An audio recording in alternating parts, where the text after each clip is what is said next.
What's up everybody on YouTube? AJ Rest back to discuss another video. And today we're going to be recapping what we learned from NFL Week 12. Alright guys, so before we get into this video and recapping all of the games across the NFL, I want to say thank y'all for all the support recently on the channel. I've gotten a huge amount of subscribers in the past couple of weeks. I genuinely do appreciate it. Like I said, more content and more videos on the way, especially for these recaps. I really appreciate it because last year I wasn't having as much success posting these recaps, but this year is really taking off in 2023, so I appreciate it. But yeah, make sure y'all hit the subscribe button and turn on post notifications to post videos about sports, lifestyle, and pop culture. More videos are on the way for sure always, but with that being said, let's get into NFL Week 12. So of course we had to start off with the Thanksgiving games. Hope y'all had an amazing Thanksgiving. Hope y'all didn't eat too much. Also hope y'all burned off the calories and things of that nature. But of course the first matchup on Thanksgiving out of 3 was the Green Bay Packers and the Detroit Lions, and the Packers were able to win 29-22 and really took a huge command in the first quarter of the game. Honestly, Jordan Love had a really great game. He's been playing really good in the past 3 to 4 weeks, so that's a really good thing for the Green Bay Packers. Had 268 passing yards, threw 22 for 32, had 3 touchdowns, played a really good game. Of course Aaron Jones didn't play in the game, but they were still able to put on a good performance offensively and defensively with those key takeaways from the Lions. Jared Goff had 2 fumbles, which really cost him earlier in the game, and I remember seeing a graphic on Get Up the very morning before the game even took place saying that in the NFC people would take Jared Goff and Brock Purdy over Dak Prescott the game immediately after Jared Goff had a performance like that. So it's crazy. But the Lions, it's a discussion we have to have, guys. I mean, I do think that they're obviously a good team, but if you look in the past 2 years over all these teams that they have beat since having that streak late last year in 2022, winning those games, they haven't been playing a lot of great teams. And honestly, I do think that they are kind of fraudulent. That's just my opinion, but y'all can talk about that in the comments down below. They are a good team, but I wouldn't be surprised if they lose in the first round in the grand scheme of things. I'm not even surprised. And in terms of the Green Bay Packers, they certainly have a chance and a shot to be a wild card in the NFC for the playoffs this year. It's definitely possible. But for the Lions, I mean, this is a game that you can't afford to lose, especially if you're trying to get the first seed. But like I said, I don't even think they're really like that in my opinion. So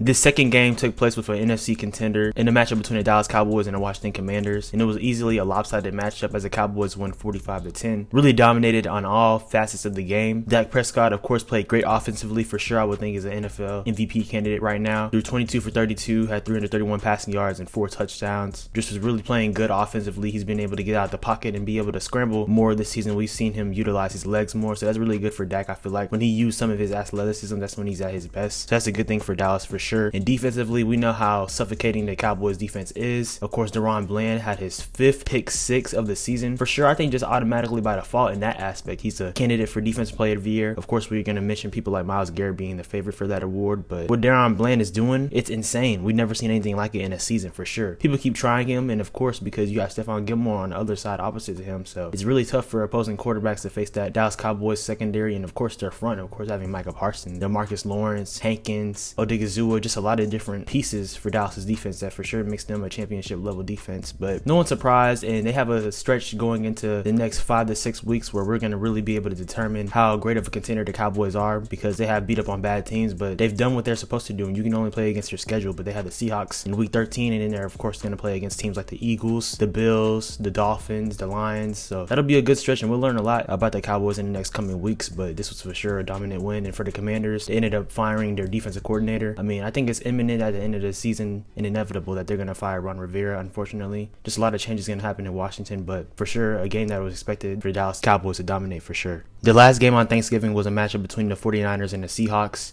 Really a game that wasn't close at all. Of course, the Seahawks had opportunities to make it close, but ultimately the 49ers, they were just in a way bigger weight class. The 49ers just way better. We obviously recognize them, and the Eagles and the Cowboys to an extent as the best teams in the NFC for sure. And the 49ers won 31-13, just playing dominant offensively and defensively. Brock Purdy threw for 209 passing yards, a touchdown and an interception. Christian McCaffrey had 114 rushing yards, 2 touchdowns. Just a really good display offensively of the 49ers and defensively, of course. We just talked about the Dallas Cowboys defense. The 49ers defense is very suffocating as well. Since they added Chase Young, it's been more devastating for offenses to get anything going for sure. We saw Geno Smith struggle against them, and he was already dealing with a hurt shoulder, so the 49ers definitely took advantage of that. And then Geno's also gonna have to play against the Cowboys in week 13, so that's a tough little stretch for him for sure. So definitely prayers for Geno. But the 49ers, they're definitely for real, and whenever Brock Purdy plays with Christian McCaffrey, Deebo Samuel, Trent Williams, and Brandon Ayuk, they don't lose. Of course they lost those 3 games, but of course Deebo Samuel and Trent Williams didn't play.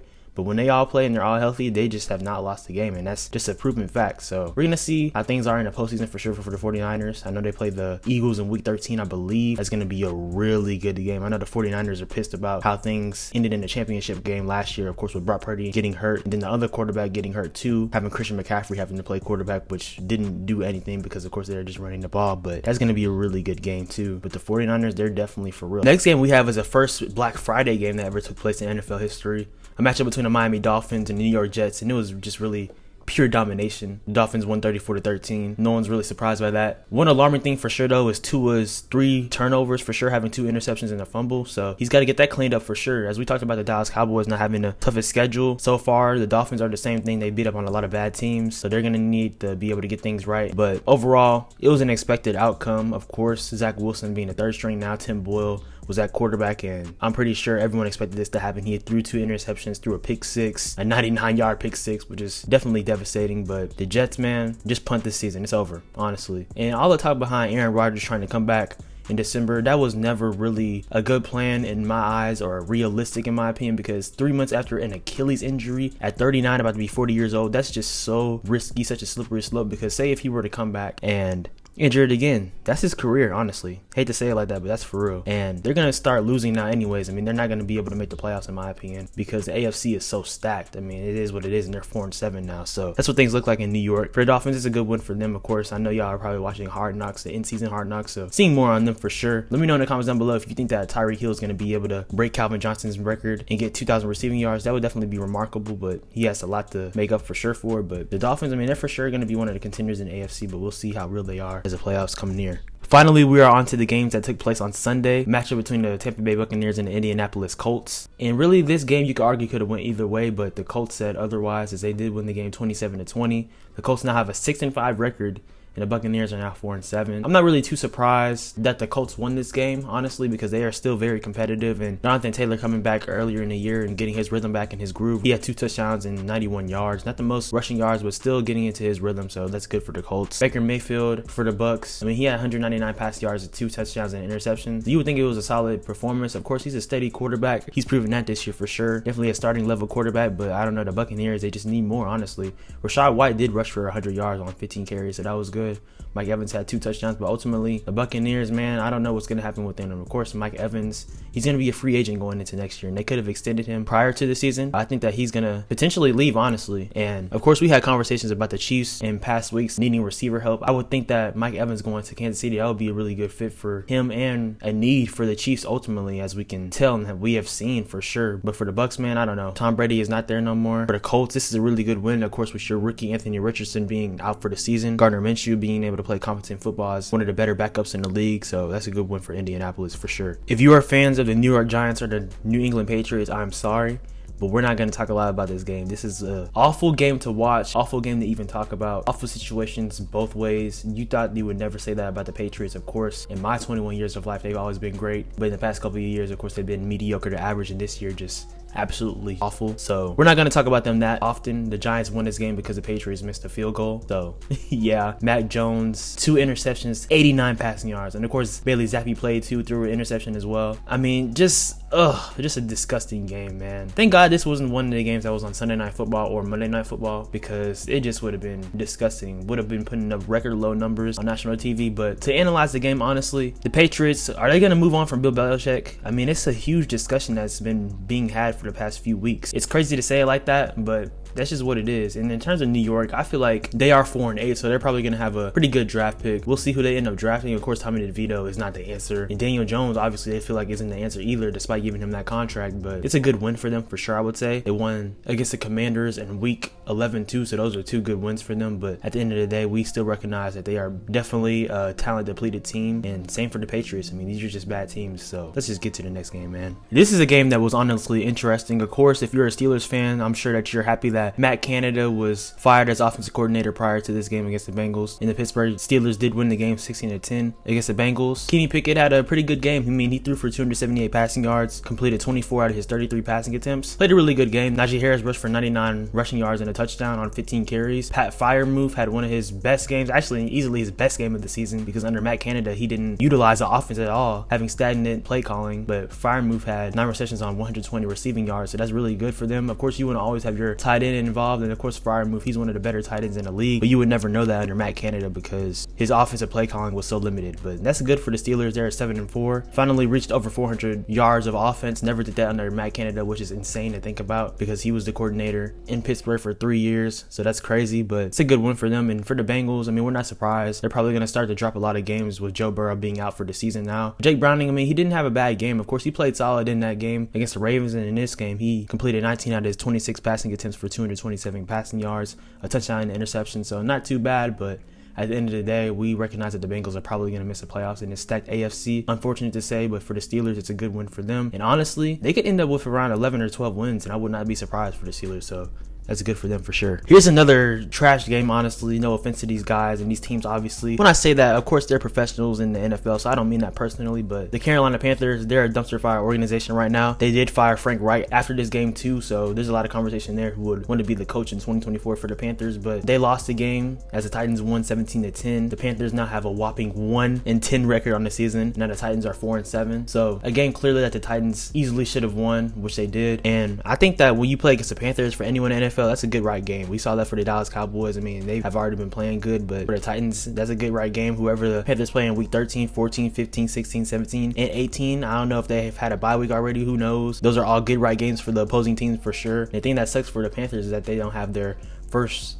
overall pick next year in 2024, so that's gonna suck. It's going to the Bears, of course, as we know from that trade. And for Bryce Young, man, it just sucks, man, because obviously we recognize the type of character that he is out of college, which prompted him to be the #1 pick, and obviously his talent for sure too. But in NFL, it's a different beast, and being taller, it definitely makes a difference as a quarterback for sure. There's a huge advantage. I mean, when you're smaller and shorter, it definitely sucks. And of course, for Kyler Murray, he makes up for a lot of it with his athleticism, but Bryce Young, he isn't built the same. So I'm hoping that he can turn things around going into his career for the years to come. But it's definitely tough because there's a lot of dysfunction in Carolina, and for the Titans, it was a good win for them. I think Will Levis is going to continue to develop and being a good quarterback for sure for Tennessee. And also for Derrick Henry, he had 76 rushing yards, 2 touchdowns. Not really having the same type of performances that we are accustomed of Derrick Henry having, but still got the job done for sure. So that was most important for the Titans. This game right here was basically for the division in the AFC South, a matchup between the Jacksonville Jaguars and the Houston Texans. And the Jaguars were able to narrowly win and beat the Texans 24-21, as the Texans did miss a field goal at the end. Jaguars are now first in the AFC South. And this win for the Jaguars, this is just really good for them, honestly, because they were blown out at home against the Texans in week 3, so they had to get that right for sure.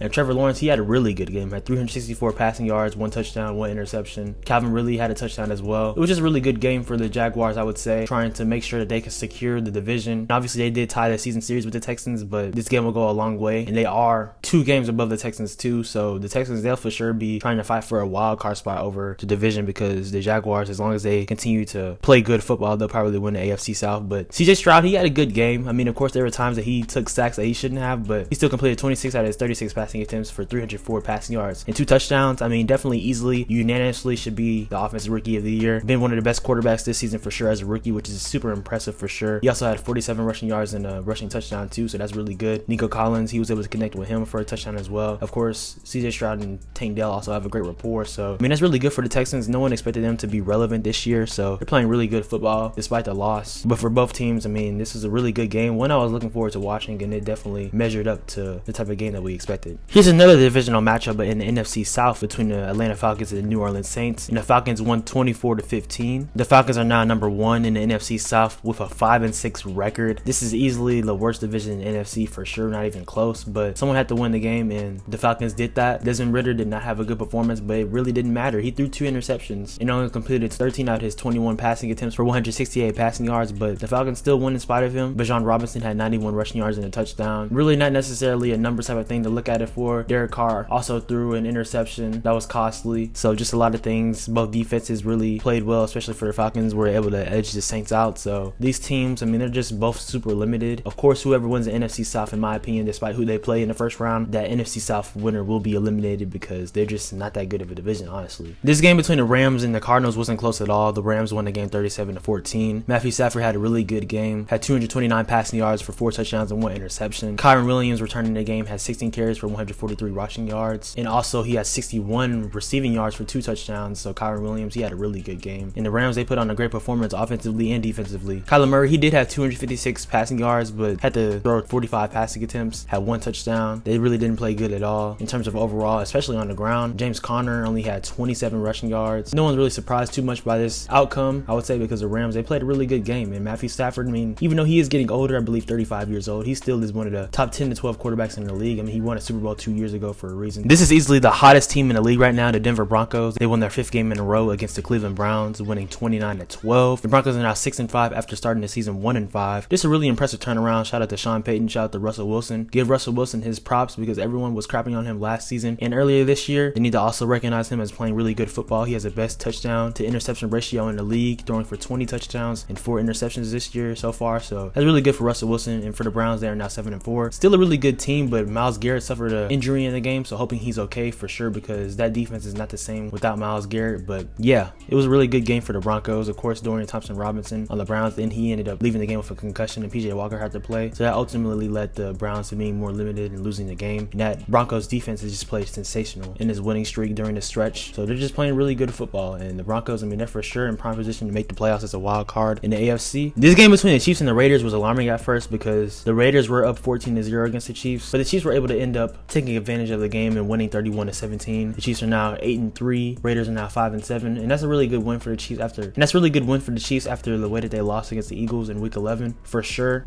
Patrick Mahomes had 298 passing yards for 2 touchdowns, completing 27 out of his 34 passing attempts. Isaiah Pacheco had 2 touchdowns. Rasheed Rice had 107 receiving yards and a touchdown, so that was really good for them. And for the Raiders, Josh Jacobs, he had a really good game. Shout out to him because he's on my fantasy team on ESPN. Yes, sir. Had 110 rushing yards for a touchdown. So he had a really good game. And the Raiders, they definitely have played good after firing Josh McDaniels, but we recognize that they're not really a contender. Actually, they aren't a contender. They're going to be a competitive and tough team, of course, offensively and defensively. But this is a game that the Chiefs were expected to win and did so. The Chiefs, I mean, ultimately, it's going to come down to the moments in the playoffs. Right now, they don't own the first seed either, which is definitely a different reality because we've never seen Patrick Mahomes and the Chiefs never own the 1 seed, never had that first round bye, but that could end up being a reality and only time will tell because the Ravens now have the first seed and we'll talk about their game in a few. But yeah, I mean, it was a good win for the Chiefs for sure, one that we expected them to win. This game was an overtime thriller between the Buffalo Bills and the Philadelphia Eagles, and unfortunately for Josh Allen, since that rule changed in the 2020 AFC Championship game, he is now 0-6 in overtime games as the Philadelphia Eagles won this game in a walk-off touchdown from Jalen Hurts. The Eagles are now 10-1. Buffalo Bills are now 6-6. 37-34, man. And the Bills were up 24-14 at some point in the game. Just really tough to see. And honestly, Josh Allen, he really did outplay Jalen Hurts throughout the duration of the game, but Jalen Hurts, he was more clutch in the game, and that made the biggest difference for sure. Josh Allen completed 29 out of his 51 passing attempts for 339 passing yards, 2 touchdowns and 1 interception. Jalen Hurts completed 18 out of his 31 passing attempts for 200 passing yards, 3 touchdowns and 1 interception. So a really good level of quarterback play for sure. Actually, a really great level of quarterback play, I would say. And Josh Allen also had 2 rushing touchdowns as well, so that was impressive. But in a game that the Bills desperately needed way more than the Eagles did, they weren't able to take advantage and put the game away. And in overtime too, Josh Allen had potentially a game-winning touchdown that he could have thrown to Gabe Davis. Slipped out, honestly. And not necessarily slipped out, but it just wasn't there. They had a lot of miscommunication. That was a lot of the game from the Bills receivers and Josh Allen, but the Eagles won, and we have to talk about it. I mean, the Eagles, of course, they're not dominating teams, but they find different ways to win the game. At the end of the day, they're winning the game. The only team they lost against was the New York Jets. Crazy to say that, but that's what happened. And the Eagles, I mean, they're showing to be the NFL's best team right now. 10-1 for a reason. No one can deny that. I talked about their Week 13 matchup against the 49ers. That's going to be a really great game. High-level matchup for sure. The Eagles, they're just playing really great football. Might not be the prettiest. Might have to grind things out. But at the end of the day, teams that can do that can ultimately win a Super Bowl. And they're playing at a high level. Speaking of the Baltimore Ravens, they beat the Los Angeles Chargers 20-10 on Sunday Night Football. The Ravens are now 9-3 overall.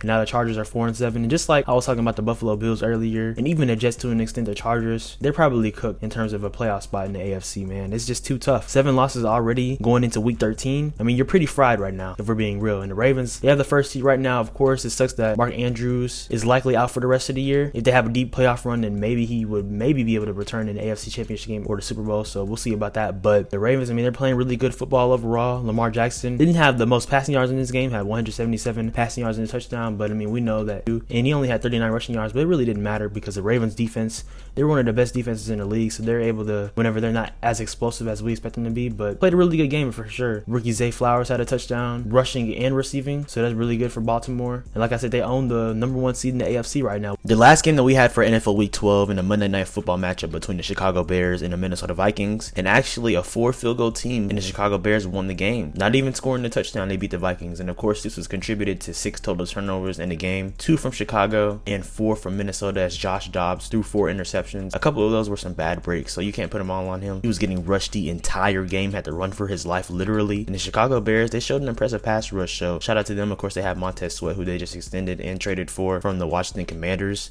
So that was a really good win for the Chicago Bears. The first divisional win for Matt Eberflus in his second season as the head coach of the Bears. That's insane, but that's a good win for them for sure. As I mentioned, Justin Fields, he had 2 fumbles in the game, but he did throw for 217 passing yards, completed 27 out of his 37 passing attempts.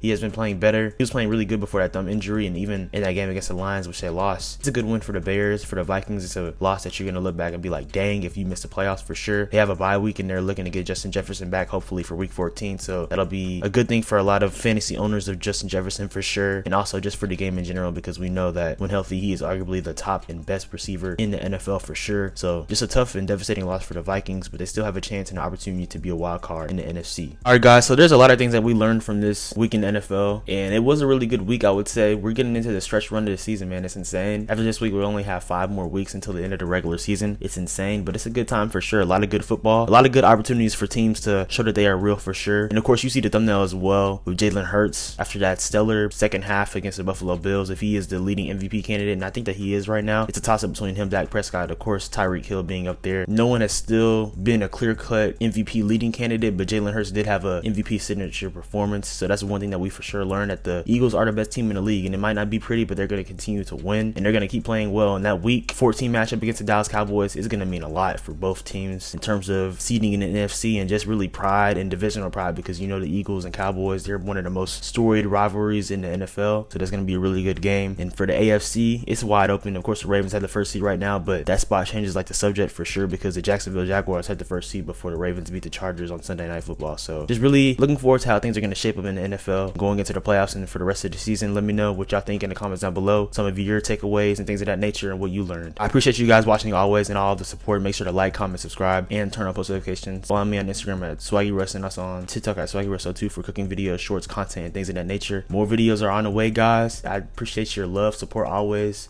The channel is constantly growing, and I really appreciate it all, guys. I can't wait to continue to get more subscribers, be able to do more things, be able to potentially have giveaways in the future. So y'all stay tuned for a lot of more things coming on the channel. Appreciate your love always. Be blessed, and y'all have a good one.